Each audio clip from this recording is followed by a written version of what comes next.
अस्सलाम वालेकुम। आज केमिस्ट्री चैप्टर 5 का लेक्चर नंबर 7 को डिस्कस करेंगे। लेक्चर नंबर 7 है फ्रीजिंग पॉइंट। फ्रीजिंग पॉइंट क्या है? फ्रीजिंग पॉइंट एक टेम्परेचर है। फ्रीजिंग पॉइंट एक टेम्परेचर है जिस पर लिक्विड का वेपर प्रेशर सॉलिड के वेपर प्रेशर के इक्वल हो जाए। जब लिक्विड का वेपर प्रेशर गैस के इक्वल हो जाएगा तो बॉइलिंग पॉइंट। अगर लिक्विड का वेपर प्रेशर सॉलिड के वेपर प्रेशर के बराबर हो जाएगा तो इसे कहेंगे फ्रीजिंग पॉइंट, यानी लिक्विड आहिस्ता आहिस्ता सॉलिड में तब्दील होना शुरू हो जाएगा। तो ऐसा टेम्परेचर जिस पर लिक्विड का वेपर प्रेशर सॉलिड के वेपर प्रेशर के इक्वल हो जाए और लिक्विड सॉलिड में चेंज होना शुरू हो जाए, इस पॉइंट को कहते हैं फ्रीजिंग पॉइंट। जैसे एक टेबल है, बुक में दिया गया है, इस टेबल में कुछ कंपाउंड्स के फ्रीजिंग पॉइंट और बॉइलिंग पॉइंट दिए गए हैं। अब डाइथाइल ईथर है, इसका फ्रीजिंग पॉइंट है -116 और इसका बॉइलिंग पॉइंट है 34.6, यानी इस टेम्परेचर पर जो डाइथाइल ईथर है इसका जो वेपर प्रेशर सॉलिड के इक्वल हो जाएगा, जबकि इस टेम्परेचर पर इसका वेपर प्रेशर गैस के इक्वल हो जाएगा।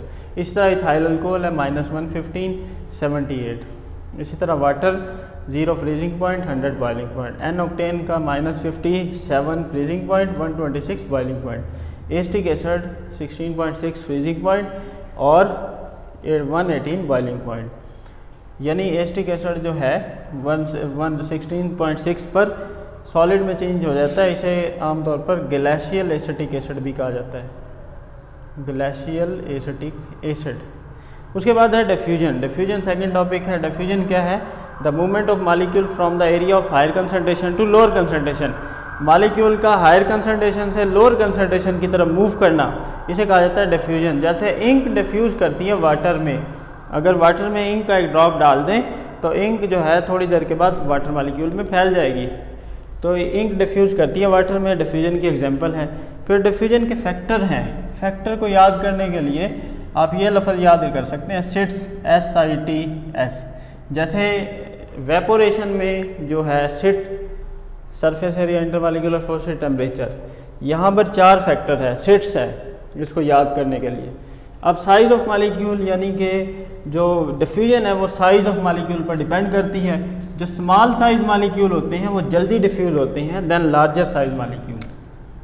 जो बड़े साइज़ के मॉलिक्यूल होते हैं वो जल्दी डिफ्यूज़ नहीं होते। जैसे हनी, वो जल्दी डिफ्यूज़ हो जाता है वाटर में, जबकि हनी देर से डिफ्यूज़ होता है क्योंकि लार्ज साइज़ मॉलिक्यूल है, जबकि अल्कोहल वाटर में जल्दी डिफ्यूज़ हो जाएगा, स्मॉल साइज़ मॉलिक्यूल है। तो जो है डिफ्यूजन साइज़ ऑफ मॉलिक्यूल पर डिपेंड करती है। लार्ज साइज़ मॉलिक्यूल देर से डिफ्यूज़ होते हैं, स्मॉल साइज़ मॉलिक्यूल जल्दी डिफ्यूज़ हो जाते हैं। उसके बाद है इंटरमॉलिक्यूलर फोर्सेस। ऐसे लिक्विड जिसमें वीक इंटरमॉलिक्यूलर फोर्सेस हों वो जल्दी डिफ्यूज़ होंगे एज़ कम्पेयर टू जिसमें स्ट्रॉन्ग इंटरमॉलिक्यूलर फोर्सेस हैं वो देर से डिफ्यूज़ होंगे। इसमें भी हम ये एग्जांपल पुट कर सकते हैं कि हनी में स्ट्रॉन्ग इंटरमॉलिक्यूलर फोर्सेस है, देर से डिफ्यूज़ होगा, जबकि अल्कोहल में वीक इंटरमॉलिक्यूलर फोर्सेस हैं तो ये जल्दी डिफ्यूज़ हो जाएगा। इसी तरह टेम्परेचर पर डिपेंड करता है। Diffusion is directly proportional to temperature. High temperature पर डिफ्यूजन ज़्यादा होगी, कम टेम्परेचर पर डिफ्यूजन कम होती है, क्योंकि हाई टेम्परेचर पर काइनेटिक एनर्जी या ज़्यादा होती है, इंटरमॉलिक्यूलर फोर्सेस कम हो जाती हैं।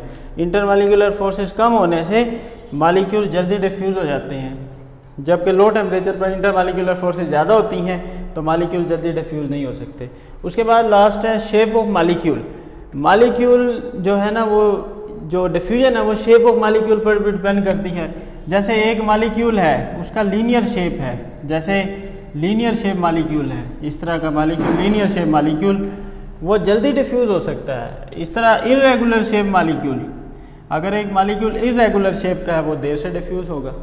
तो रेगुलर शेप मॉलिक्यूल जल्दी डिफ्यूज़ हो सकते हैं, इर्रेगुलर शेप मॉलिक्यूल देर से डिफ्यूज़ होते हैं। जैसे अगर फॉर एग्जांपल वाटर है, वाटर वी शेप मॉलिक्यूल है, जल्दी डिफ्यूज़ हो जाएगा, जल्दी डिफ्यूज़ हो जाएगा एज़ कम्पेयर टू इसी तरह का और मॉलिक्यूल लें, जैसे BF3 है वो इरेगुलर शेप मॉलिक्यूल है, वो देर से डिफ्यूज़ होगा। तो रेगुलर शेप मॉलिक्यूल जल्दी डिफ्यूज़ हो जाते हैं, इरेगुलर शेप मॉलिक्यूल देर से डिफ्यूज़ होते हैं। उसके बाद है हमारा टॉपिक डेंसिटी, लिक्विड की डेंसिटी। लिक्विड की डेंसिटी को डिफाइन करते हैं, density is defined as mass per unit volume.